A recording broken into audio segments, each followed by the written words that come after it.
So what I want to do today is go over the book of Esther.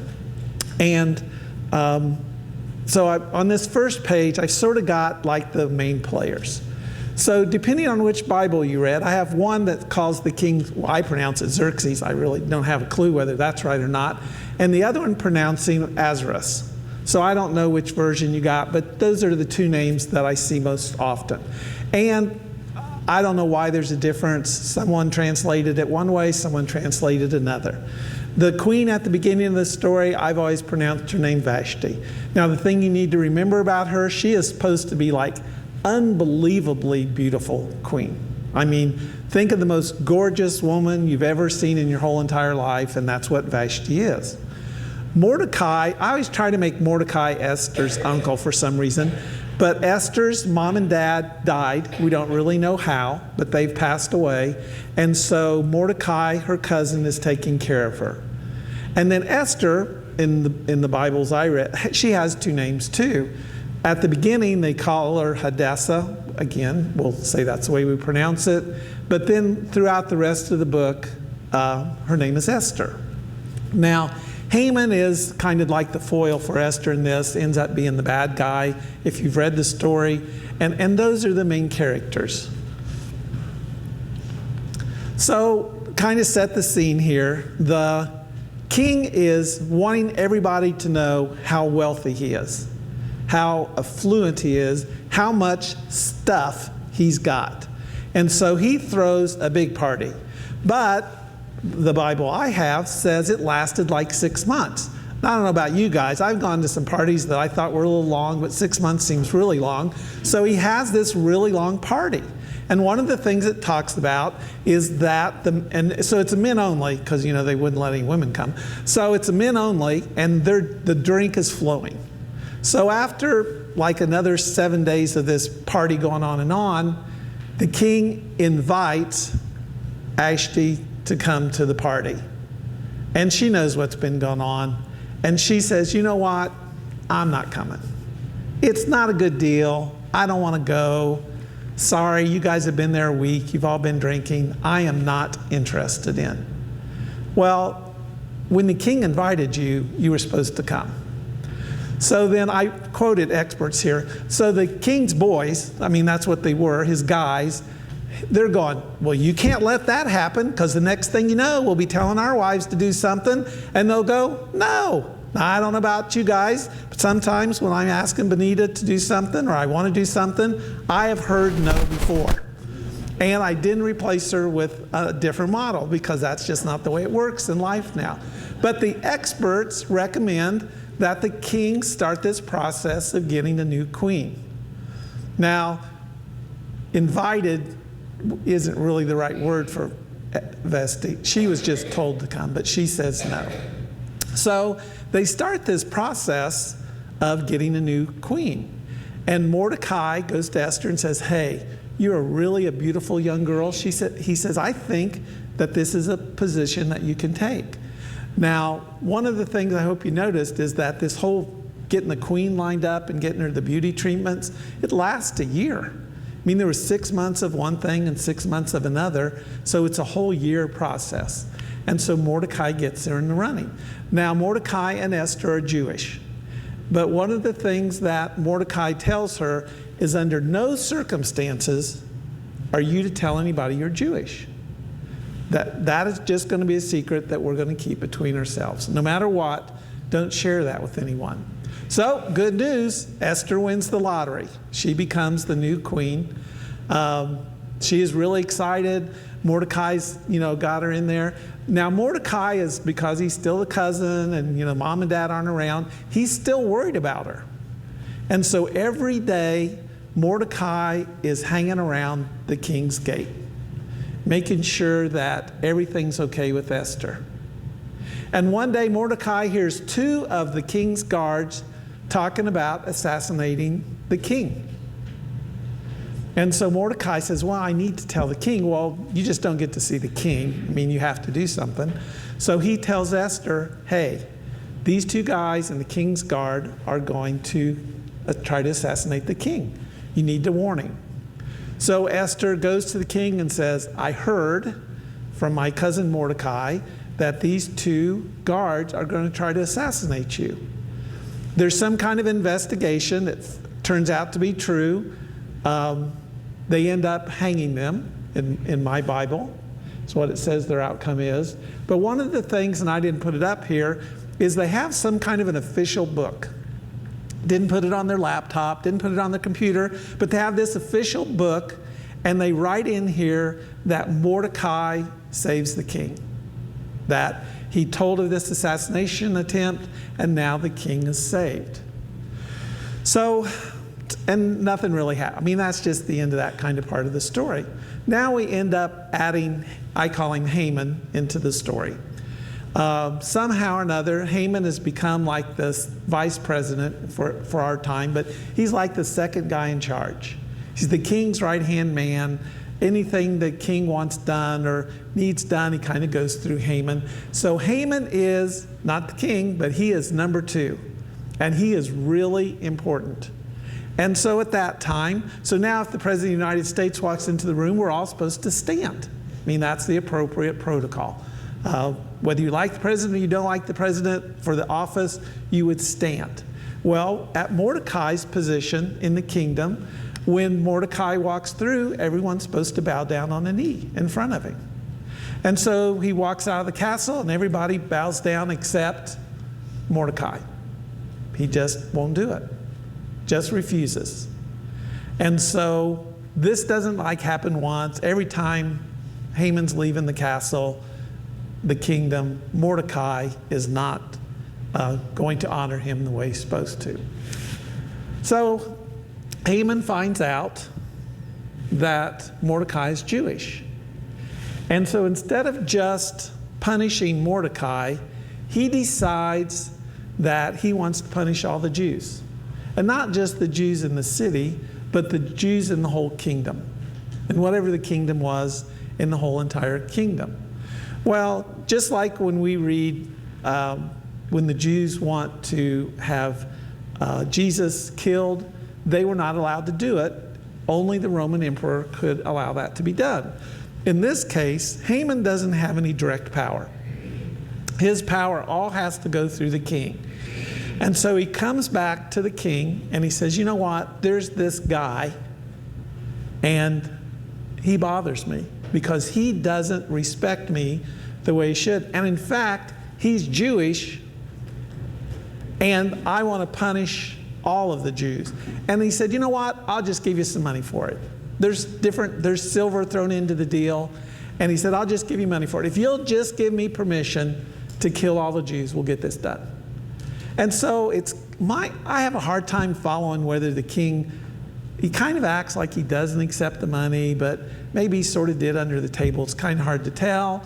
But regardless of the money, the king says, well, if you want to do that, I'll grant you permission. And the way he did that was he had some kind of a special ring. There was a proclamation written that on this certain date, a length of time from now, the king approved that all the Jews in the kingdom could be killed. Because that was the punishment that Haman asked for because Mordecai didn't respect him the way he should. And so the king gives his permission, gives Mordecai the ring. I kind of view this as like when you watch medieval times and somebody takes a ring, puts it in the wax, and the king's ring's on it, so you know it's an official deal, that you can really do it. So the king gives permission. Well, Mordecai hears about it, and he is just beyond distressed. And so when you were distressed in this time, you would put ashes on your face to show everybody you were in mourning, and you would wear sackcloth. As near as I can tell, if you've ever seen a potato sack, that's kind of what sackcloth is. And so he puts sackcloth on, puts the ashes on his face, and he's kind of weeping and moaning in front of the gate because he knows all of his people are going to be killed. And Esther hears about this, and she can't invite him in the castle or come and see because you can't go in the castle dressed in a potato sack. So she has the guard take down clothes. Mordecai says, I'm not putting them on. He goes, I want everybody to know how awful this is, how much in mourning I am. So then there's this series of kind of back and forth with Esther trying to find out what's going on. And so Esther sends somebody down. Mordecai gives the guy the story. It comes back to her. And Esther says, well, I'm the queen. I don't care. I'm the queen. Nobody knows I'm Jewish. And so that story gets passed down to Mordecai. Mordecai comes back and says, just because you think nobody knows you're Jewish doesn't mean that nothing would ever happen to you. And so what I want you to do is I want you to go to the king and plead for our people.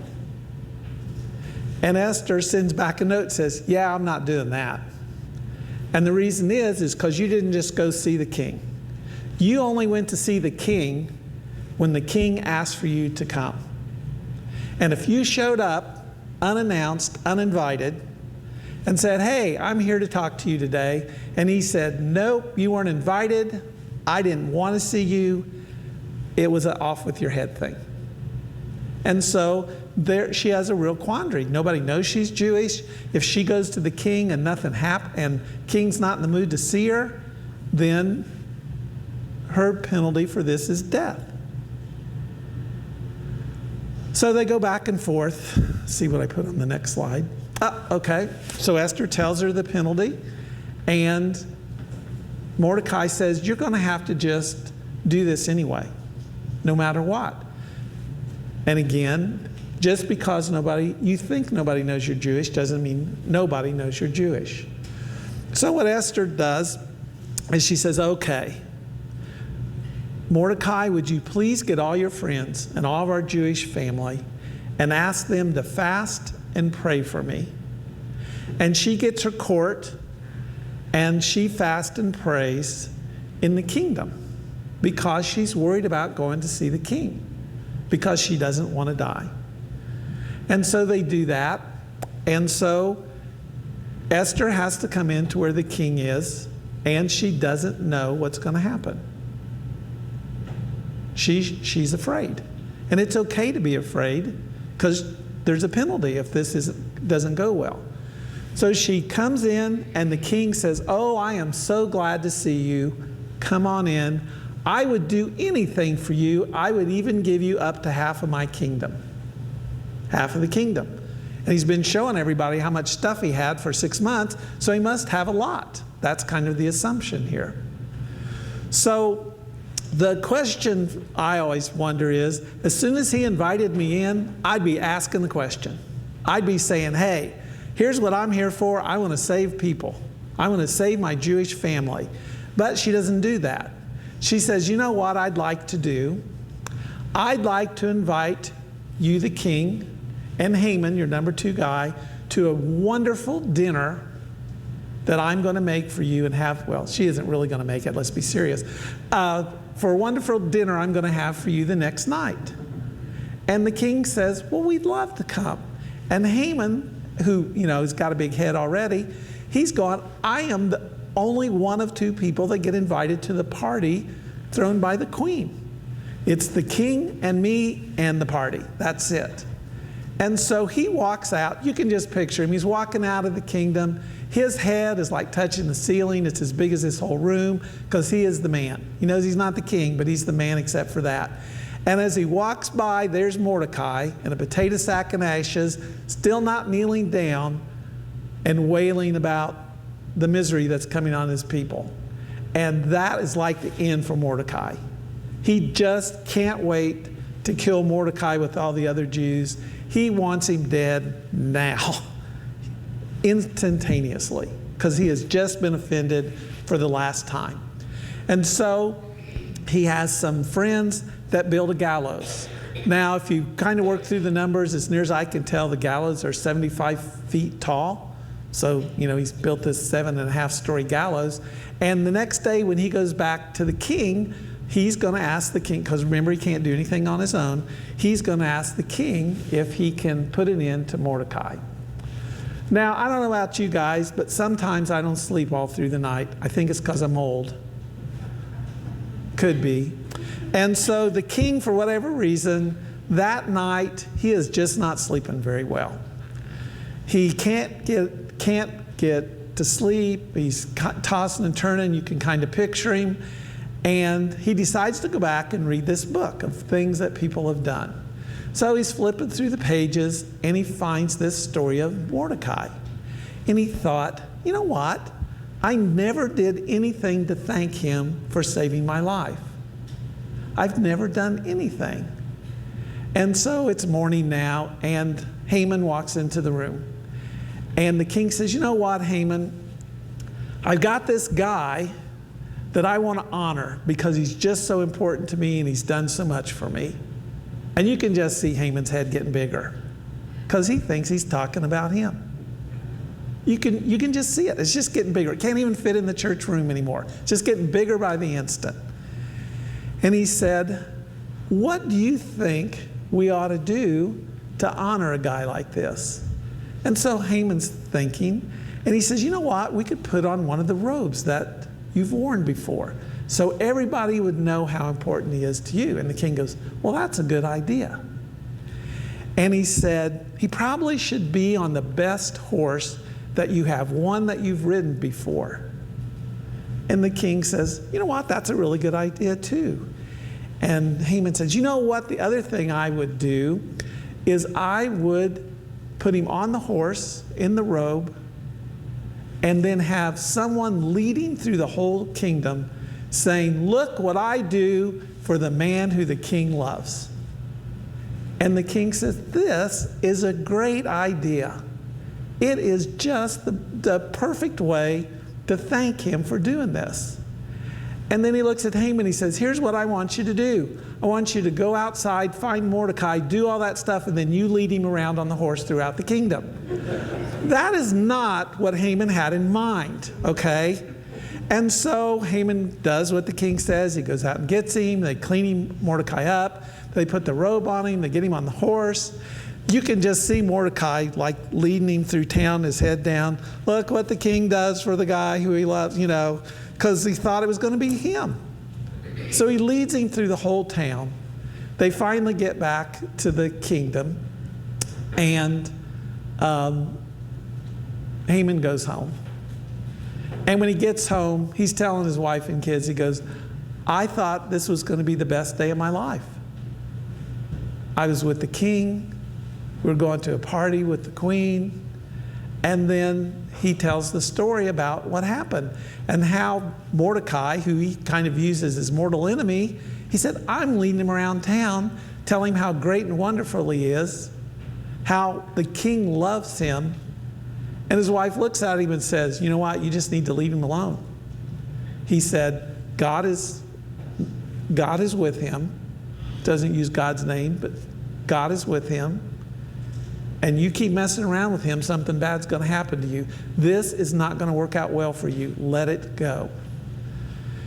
And so Haman has to go to the dinner party. So he gets to the dinner, and they're all there. And the king, is having a good time. The food's good. Whoever made it for the queen, it's great and wonderful. And he says, you know what? If you'd ask me for anything, I would grant it to you, even half your kingdom. I know what I'd be doing. I'd be asking for that Jewish favor right then. She goes, you know what I'd like? I'd like for the two of you to come back tomorrow night, and we'll do this one more time. Now, I don't know how she did that, because what if he says no? I mean, they're all there together. It's her chance to get the story out. But she says, no, that's not what I'm supposed to do. I'm going to invite you to dinner tomorrow night. Would you be willing to come? And the king says, yeah. Now, Haman has to go. He's probably not really very excited about it anymore because this is not working out the way he wanted to. But he's got to come because the king invited him. So they redo this all again the next night. Big dinner. Haman and the king are there.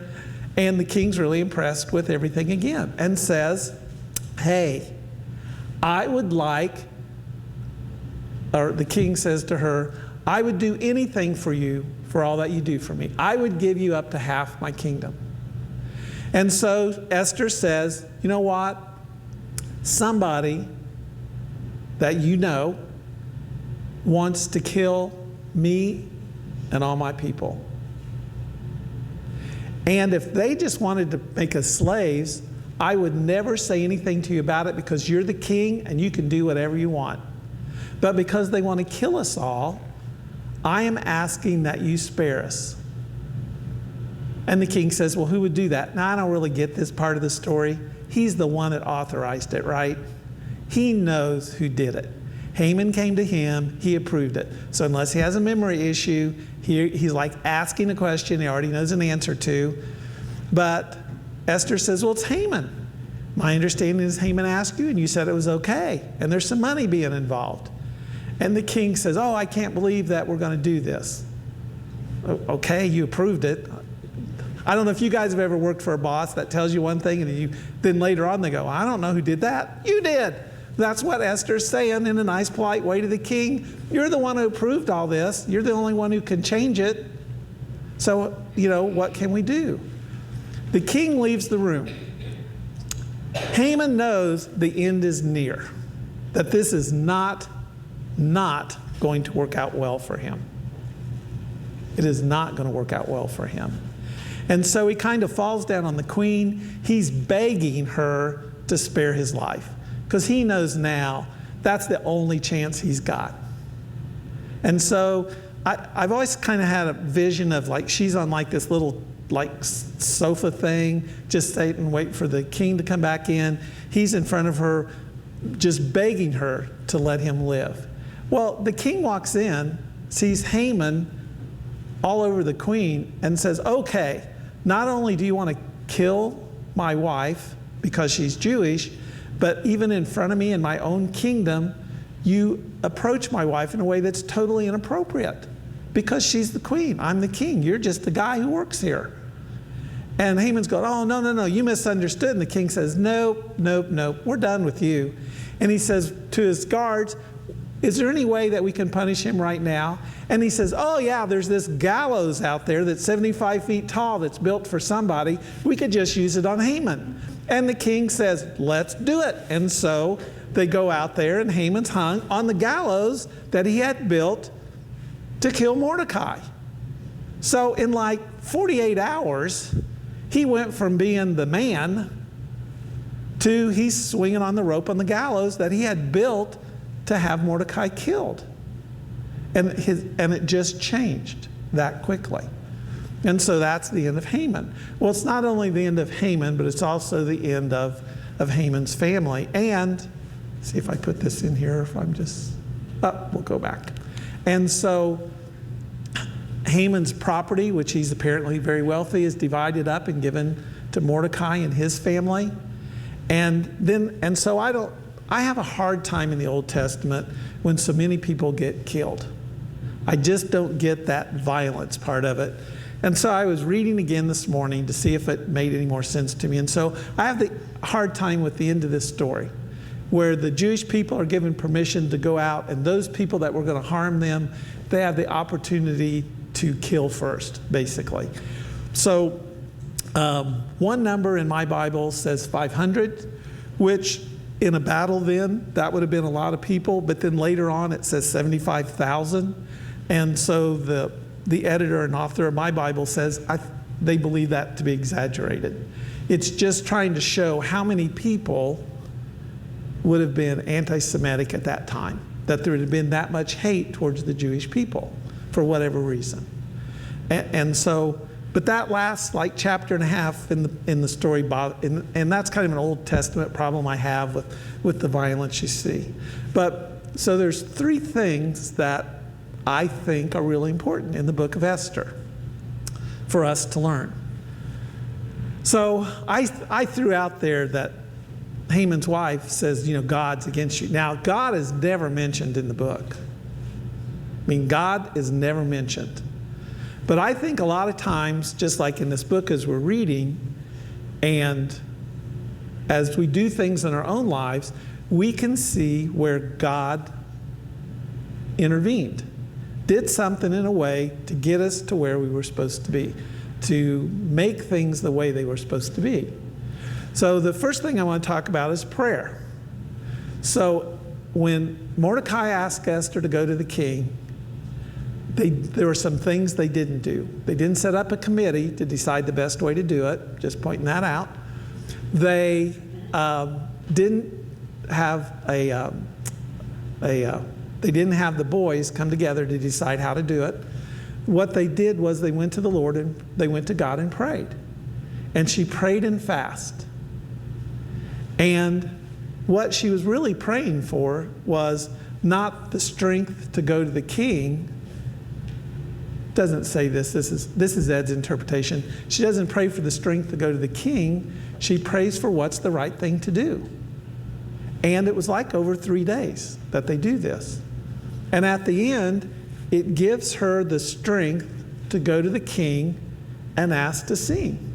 Because it's really important to remember that if the king would have said, "You're not invited, I don't want you here," that's the end of her. That was the penalty for her showing up. And so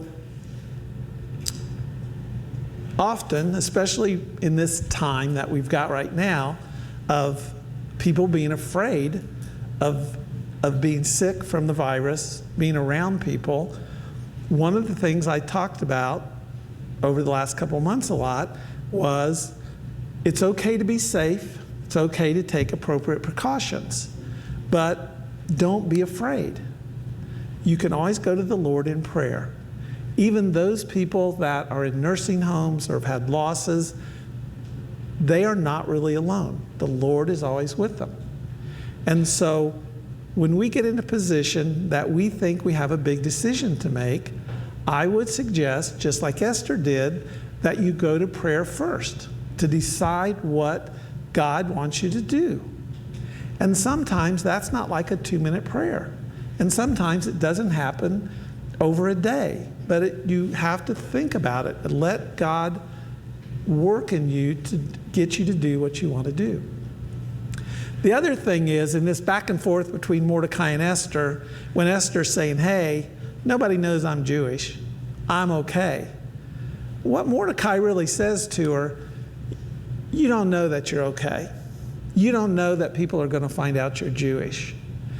Sometimes people are put in the place to do what they're supposed to do, and I called it the right time, right place.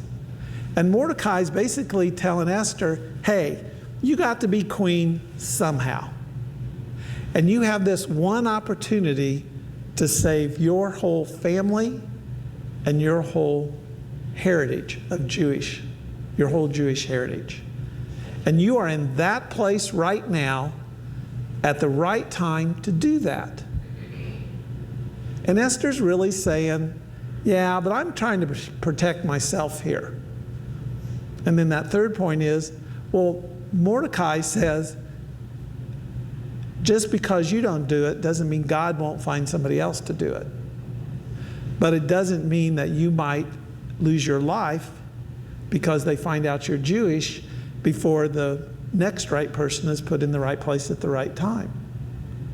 And so for us, and so I'm going to speak for myself now, but I'm guessing most of us fall in the same category. Sometimes, and I talked about this last week, there's somebody on my right shoulder telling me I'm supposed to do something. There's somebody on my left shoulder saying that's really not yours to do, somebody else can do it. The question is, do we take advantage of those right places and right times to do the thing we're supposed to do? Because sometimes we go, I don't want to do that. And we don't even do it because if we go to the king, we might lose our life. We don't do it because we don't want to or we're a little afraid. Esther should have been really afraid. That's what she was telling Mordecai. If I go to the king, he doesn't like it. He doesn't want me to be there. This is going to end poorly for me. And that wasn't something she thought might happen or she made up. That was reality. And so we have to take advantage of the opportunities we have. So one of the things that I'm going to encourage you guys to do all the time is when you have a chance to share your faith, to share it. And sometimes that's hard for us because we don't like to do it. Because we're afraid that the person we're going to speak to is going to reject what we have to say. I would say that's the biggest fear. Okay, so I didn't talk about this much last week. My career was a banker, okay? So there's two things that can happen when someone comes to me for a loan. That's what you guys think. There are two things that can happen. One is that I'll approve it or I'll reject it. Okay? There's another option that you guys don't think about so much. They'll come to me for the loan, I'll approve it, but then they'll go, nah, I'm not doing that, I'm going to go someplace else. And so I've heard no a zillion times, okay? People have told me no a zillion times. Plus, I'm a man and I was trying to date people. This is not the most handsome face in the world. I've heard no a lot of times, okay?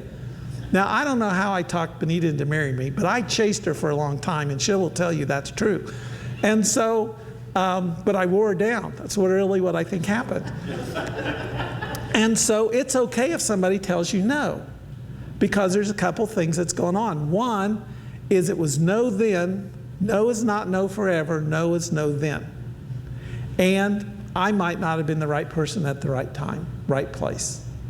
Maybe I was just supposed to introduce the subject, and Anita's going to come along 2 years later, and the person's going to be in the right place at the right time. I don't know. But it's not up to us to make that happen. It's up for us, if we're in the right place in the right time, to respond to God's word. And that's hard. And so to me, that's what the story of Esther is about. I mean, we end up with Esther being queen only because Vashti says, I am not going to the party. Which she knew what the penalty for that was. She wasn't going to be, at best, she wasn't going to be queen anymore. And so you have this whole series of events that get Esther to where she's at. And Mordecai overhears, and that he's not honored, and so all these things go on. So then you could say, oh, that's all coincidence. I think that's God's way of working in the world. We end up in the right place at the right time to help people that need help because God directs us there one way or the other. Go back and think about your lives, about how you made this decision. So if you make this decision, you make it a different way, you end up, I mean, you can play that game forever. I always figure that no matter what stupid stuff I do back here, God's going to figure out a way to get me where he wants to, no matter how he has to finagle me around to get there. And so as we go, so I talked about homework. This is long-term homework. Just be open to doing what God wants you to do. Be willing to listen. If you're not sure what that is, go to prayer. And it's okay to go to prayer with family and friends. It doesn't have to be prayer just by yourself. Ask those people around you that love and care for you to pray with you and for you to direct you in what you need to do. Amen.